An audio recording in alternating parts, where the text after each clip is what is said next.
औज़ुबिल्लाहि मिनश्शैतानिर्रजीम बिस्मिल्लाहिर्रहमानिर्रहीम अल्लाहुम्मा सल्लि अला मुहम्मद अस्तगफिरुल्लाह। मोहतरम नाजरीन, अल्लामा लाहौती फ़ज़ाइल सिलसिले की पहली वीडियो में हम आपको बताएंगे कि या का खार वजीफ़े की शुरुआत कैसे हुई। इंसानों की तरह जिन्नात की भी जेलें हैं जो जिन्नात की ही तरह हमारी नज़रों से ओझल हैं। पाकिस्तान में जिन्नात की सबसे बड़ी जेल और सबसे बड़ा अकूबतखाना मकली कब्रिस्तान ठट्ठा सिंध में है।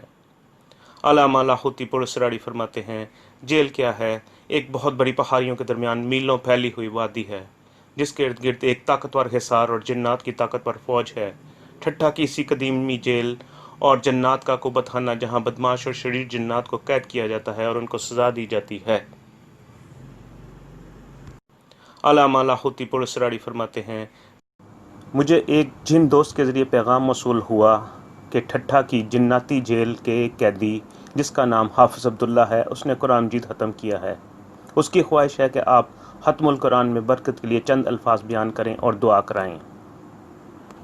मसरूफियात के बावजूद मैं 29 रमज़ान की रात को ठट्ठा के मीलों फैले हुए सदियों पुराने कब्रिस्तान मकली में जिन्नात की मखसूस सवारी के ज़रिए हाजिर हुआ। हाफिज़ अब्दुल्ला दरअसल अपने किए की सज़ा काट रहा है। उसका जुर्म ये था कि एक रात वो अपनी खाला के घर की तरफ सफ़र में जा रहा था। एक हसीन खातून अपने शोहर और बच्चों के साथ सोई हुई थी। चांदनी रात में उस खातून के खुले बाल और हुस्न जमाल निखरा हुआ था। उसकी नीयत में खराबी पैदा हुई और उसने उस खातून के साथ नाज़ेबा हरकत की। दिल बहक गया और तबीयत मचल गई। दरअसल वो खातून बहुत नेक थी। उसने और तो कुछ नहीं किया, या कहार कसरत से पढ़ना शुरू कर दिया और इतना पढ़ा कि वजद और वजदान से भी आगे निकल गई। बस उसका काम सारा दिन या कहार पढ़ना था और अल्लाह से फरियाद करना था कि ए अल्लाह, ये जिन जिसने मेरी इज़्ज़त पर हाथ डाला है मेरी पहुंच से तो बालातर है। क्या या अल्लाह तू भी उससे बेबस है? ए अल्लाह, मैं उसे हरगिज़ माफ़ नहीं करूँगी। उसे अपनी गैबी पकड़ में ले और मेरा इंतकाम ले। बस फिर क्या था, कुदरत की अनदेखी लाठी हरकत में आई। हाफिज़ अब्दुल्ला का अपने करीबी चचाजाद से कुछ घरेलू मामलात में झगड़ा हो गया और उसके हाथों ना चाहते हुए वो चचाजाद कत्ल हो गया। अब ये उसी की सज़ा भुगत रहा है क्योंकि दिल का अच्छा और अंदर का नेक है। पहले औरत से गलती कर बैठा, फिर उसकी बद्दुआ ने उस अंजाम तक पहुंचा दिया। वैसे भी या कहार का वजद की हालत में हज़ारों लाखों दफ़ा पढ़ना जिन्नात को ऐसे कहर में मुब्तला कर देता है और जादू की काट को ऐसे अंदाज से वापस पलटाता है कि इंसान गुमान नहीं कर सकता। हाँ, कोई दीवाना वार पढ़ने वाला हो तो। अब हाफिज़ अब्दुल्ला की कैद कट रही है। वो एक एक दिन सोच सोच कर गिन रहा है। जिन है हता का पुतला है। उसकी ज़िंदगी में बहुत ज़्यादा नेकियां हैं, लेकिन बाज़ औक़ात बाज़ हताएँ ऐसी होती हैं कि जो नेकियों के दराजू से बढ़कर इंसान को किसी अज़ाब और बला में मुब्तला कर देती हैं। बिल्कुल यही हाल हाफिज़ अब्दुल्ला जिन का हुआ। आप यकीन जानिए, जब मैंने उसका कुरान सुना और उस कुरान के अंदर जब आयत वादा यानी जिससे मोमनों से जन्नत, नुसरत, इनामात और अल्लाह की मदद का वादा है, तो जब ये आयत पढ़ता तो उसके लहजे की रानाई और ख़ुशी से बशाशत ऐसे टपकती और ऐसे वाज़ह होती कि जैसे अभी अल्लाह की रहमत और मदद और वादे उतर रहे हैं। और जब वो आयत वाईद पढ़ता यानी जहन्नम, अज़ाब, अल्लाह की मदद का हटना, धमकी, डर, खौफ, तो उसकी आंसू, हिचकियाँ, सिसकियाँ ऐसी कैफियत के खुद सुनने वाले भी धारे मार मार कर रो रहे थे। इस दफ़ा पूरे ठट्ठा की जेल के तमाम मुसलमान जिन्नात को हाफिज़ अब्दुल्ला ने तरावी में कुरान सुनाया और तमाम जिन्नात मुस्तकिल भी इस तरावी ही पढ़ते हैं। ख़त्मुल कुरान के मौका पर जब मैंने हाफिज़ अब्दुल्ला से उसकी गिरफ़्तारी और कैद के वाक़यात सुने तो दिल में उसकी ज़ात के लिए एक हमदर्दी पैदा हुई और हमदर्दी भी ऐसी पैदा हुई कि जी में आया कि मैं इसमें या कहार के कमालात, बरक़ात, समरात और अनोखे करिश्मात बयान करूं, क्योंकि इसमें या कहार की वजह से हाफिज़ अब्दुल्ला आज जेल की सहत कैद काट रहा है और उसके लिए तरस आया कि ए काश ये ऐसा ना करता तो आज ये कहीं और होता, इतनी कड़ी और सख्त जेल में ना होता। मेरे जी में था कि इसमें या कहार के कमालात आज लाखों जिन्नात के मजमा में वजाहत से बयान करूं, लेकिन इससे पहले एक अनोखा वाक़या कुछ यूँ हुआ कि एक बुरा कैदी जिन जो कि हिंदू था वो मेरे करीब आया, हाथ में लाया, बोसा दिया और रोने बैठ गया। मैंने उससे पूछा क्या दर्द है आपके अंदर? मुझे कहने लगा कि आप इसमें या कहार के कमालात इंसानों से बयान ना करें। मुझे खबर है कि आपका अबकरी रिसाला में लिखते हैं जिससे लाखों लोग फैज़ पाते हैं। अगर इसमें या कहार के कमालात का इंसानों को पता चल गया तो इंसान जिन्नात को भून कर रख देंगे। फिर कहने लगा कि मेरी सारी उम्र काली देवी के चरणों में गुजरी है।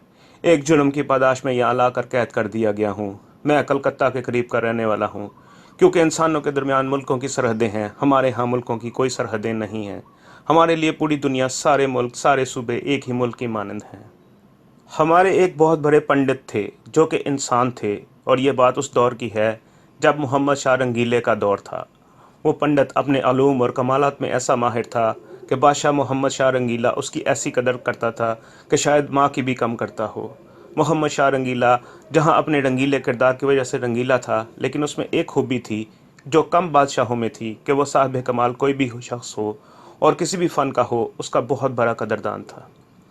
تو ہمارے ہندو پنڈت، جن کا نام پنڈت بھوگا رام تھا، اس سے ایک دفعہ سوال کر بیٹھا کہ مہاراج کوئی ایسی چیز بتائیں جو جنات اور جادو کے لیے آخری ہتھیار ہو، ننگی تلوار ہو، اور جب بھی اس کو پڑا جائے تو جادو جنات ایسے ٹوٹیں جیسے میرے ہاتھ سے شیشے کا جام پتھر کے فرش پر ٹوٹ کر چکنا چور ہو جاتا ہے۔ پنڈت بھوگا رام اپنی چاپ میں تھے۔ انہوں نے سر اٹھایا تو ان کی سرخ آنکھوں سے شعلے نکل رہے تھے۔ انہوں نے کہا، میں آپ کو ایک چیز بتاتا ہوں، چونکہ آپ مسلمان ہیں تو آپ کو ایک ایسی اسلامی چیز دیتا ہوں جو یقیناً آپ کو زندگی کے وہ کمالات دے گی جو آپ کو اور آپ کی نسلوں کو صدا اور صدیوں یاد رہیں گے۔ محمد شاہ رنگیلا بادشاہ ایک دم چکنا ہو کر بیٹھ گیا، اپنے تاج کو اتار کر ایک طرف رکھ دیا اور کانوں کو قریب لے گیا۔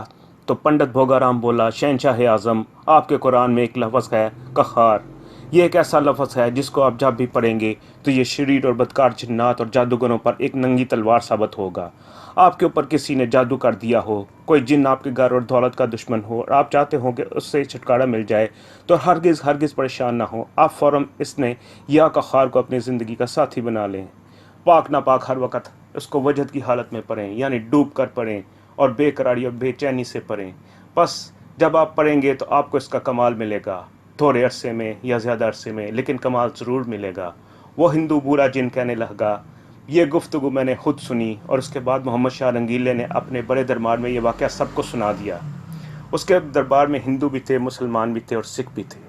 بورا ہندو جن رو رو کر کہنے لگا، مجھے یاد ہے کہ رنگیلے کے دور میں جنات پر اس اسم کی وجہ سے جو قہر برسا، وہ شاید پھر زندگی میں کبھی کسی پر نہ برسا ہو۔ اس لیے میری خواہش ہے کہ آپ جنات کے پیر و مرشد ہیں، اور آپ کو علامہ لاہوتی پور سراڑی ایسے نہیں کہا جاتا۔ جنات کے قبائل در قبائل آپ کے مرید اور غلام ہیں، لیکن برائے کرم اس میں یا قہار کے کمالات انسانوں تک نہ پہنچنے دیجیے۔ اگر وہ انسانوں تک پہنچ گئے تو انسانوں نے جنات کی نسلوں کی نسلیں جلا کر راکھ کر دینی ہیں، کیونکہ شریف جنات کم اور شریر جنات بہت زیادہ ہیں۔ میں نے جب اس بورے ہندو جن کی یہ بات سنی تو میں نے ان کا شکریہ ادا کیا کہ آپ نے مجھے ایک ایسا تاریخی واقعہ سنایا جس نے مجھے کافی تجربہ دیا، لیکن میں یہ وعدہ نہیں کرتا کہ میں یہ واقعہ انسانوں تک نہیں پہنچاؤں، کیونکہ انسانوں کا درد میری طبیعت کے اندر کوٹ کوٹ کر بڑا ہوا ہے اور میں یہ وعدہ نہیں کر سکتا۔ پھر اس میں یا قہار کے واقعات میں نے جنات کو بتائے، اور ختم القرآن میں میں نے حافظ عبداللہ کو کہا کہ میرا جی چاہتا ہے کہ حافظ صاحب آپ دعا کرائیں۔ ان کا اصرار تھا کہ ہم نے تو دعا کے لیے آپ کو بلایا ہے۔ میں نے ان سے عرض کیا، یہ میرا حکم ہے۔ حکم کو مانتے ہوئے حافظ عبداللہ نے 1.25 گھنٹے کی دعا کی، جس میں سسکیاں تو اب ختم ہو چکی تھیں، صرف آوازاری اور چیخو پکار تھی، اور ایک ہجوم 29 رمضان کی رات کو اللہ کے سامنے اپنے جرائم کا اعتراف کرتے ہوئے رو رہا تھا۔ ان کی دعا، درد بھرے الفاظ اور غم میں ڈوبی ہوئی فریادیں عرش الہی کو ہلا رہی تھیں۔ وہاں ہر طرف جنات ہی جنات تھے، سوائے مجھ ایک انسان کے، اور ایک عجیب منظر تھا، عجیب سما تھا، اور ایک بالیقین کیفیت تھی کہ اللہ پاک جل شانہ نے سب دعائیں قبول فرما لی ہیں، اور ہر طرف رحمت اور مغفرت کا اعلان ہو گیا ہے۔ یقین بھی تھا، گمان بھی تھا، اور دل کو اطمینان بھی تھا۔ میں نے ان جنات کے سامنے یا قہار کے جو کمالات بیان کیے تو یہ گفتگو تقریباً 3.25 گھنٹے تک چلتی رہی۔ اس میں سے کچھ آپ حضرات کی خدمت میں پیش کر رہا ہوں۔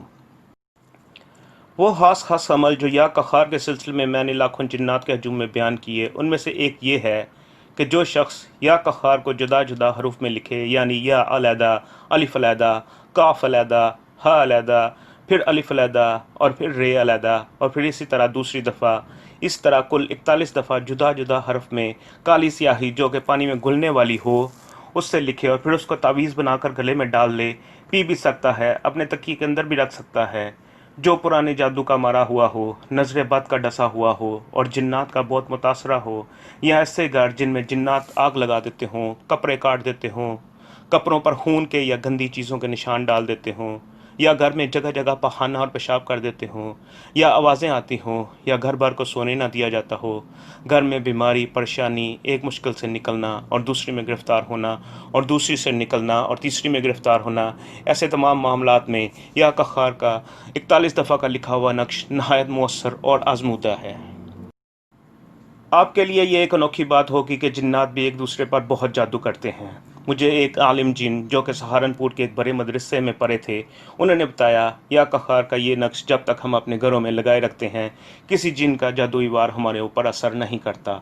अगर हम उतार दें तो उसका वार असर कर जाता है। लिहाजा हम बहुत एहतमाम से या कखार का नक्श घरों में हर जगह लगाते भी हैं और अपने बच्चों के गलों में भी डालते हैं, और उसको धोकर उसका पानी भी पीते हैं। हत्ता कि अपने खाने पीने की हर चीज़ में ये पानी डालते हैं और पानी बढ़ाते चले जाते हैं। महीनों ये नक्श पीते हैं। जब नक्श बोसीदा हो जाता है तो मज़ीद लिखकर इसमें डाल देते हैं। इस पानी से अपने घरों में छींटे भी मारते हैं। इन आलम जिन की बात सुनने के बाद मैंने उनको एक बात सुनाई कि मेरे पास एक केस ऐसा आया कि जिन्नात घर में पत्थर मारते थे, मिट्टी के ढेले मारते, गाय भैंस का गोबर, हत्ता के बिल्ली और कुत्ते का पहाना जगह जगह बखेर देते थे, जगह जगह पेशाब कर देते थे। घर में एक अजीब व गरीब अफूनत और गलाजत थी। इस अफूनत और गलाजत की वजह से घर में रहना दुभर था। उन्होंने दुनिया के हर इल्म के साथ कोशिश करके देख ली थी, लेकिन कोई फ़ायदा ना हुआ। बहुत आमिल आए, कुछ तो ऐसे थे कि अपना बैग भी छोड़कर भाग गए। जिन्नात ने उन्हें रहने नहीं दिया और उनके पीछे पड़ गए। जब ये हर तरफ से मायूस हो गए तो मैंने उन्हें या कखार हर नमाज के बाद 121 दफ़ा अव्वल आहर 3 दफ़ा दुरूद शरीफ के साथ पढ़ने को बताया और उसका नक्श पीने और घर में लगाने के लिए दिया, और मज़ीद ताकीद की कि इस पानी के छींटे घर में मारें और खाने पीने की हर चीज़ में इसको ज़रूर शामिल करें। दिन और रात चलते रहे। उनके घर से ये मुसीबतें और जन्नती दुनिया ऐसी गई कि कहने लगे, हमने ख्वाब में देखना शुरू कर दिया है कि वो चीज़ें आकर हमारी मिन्नतें करती हैं कि आप ये पढ़ना छोड़ दें, ये अमल छोड़ दें और अपने घरों से ये नक्श हटा दें और अपने गले से भी ये नक्श उतार दें, इस नक्श को पीना छोड़ दें। उन्होंने मुझसे रब्ता किया कि जिन्नात ऐसा कहते हैं। मैंने कहा, हरगिज़ ना करना। उनका मकसद ये है कि इन अमाल से हाली करके तुम्हारे ऊपर कोई बड़ा हमला करें। लिहाजा अपने अमल में लगे रहें और पहले से ज़्यादा कोशिश, मेहनत और तवज्जो से इसको पढ़ते रहें। उन्होंने ऐसे ही किया और अल्लाह की रहमत से उनके मसाइल हल हो गए। आज वो घराना उस सोसाइटी का सबसे ज़्यादा पुरसकून घराना है। इसमें कखार की बरकत से फैक्ट्री तबाही से बच गई। एक प्लास्टिक फैक्ट्री के मालिक ने मुझसे रब्ता किया कि मेरा माल परा परा ख़राब हो जाता है और उसमें आग लग जाती है, मशीनें टूट जाती हैं या हर वक्त ख़राब रहती हैं, काम बनते बनते बिगड़ जाते हैं, मुलाजिम भाग जाते हैं। फैक्ट्री में एक वहशत, खौफ और मुस्तकिल परेशानी रहती है। आपस में लड़ाई झगड़े होते हैं। रिज़्क़ आता है लेकिन बरकत नहीं है, रिज़्क़ रुकता नहीं है।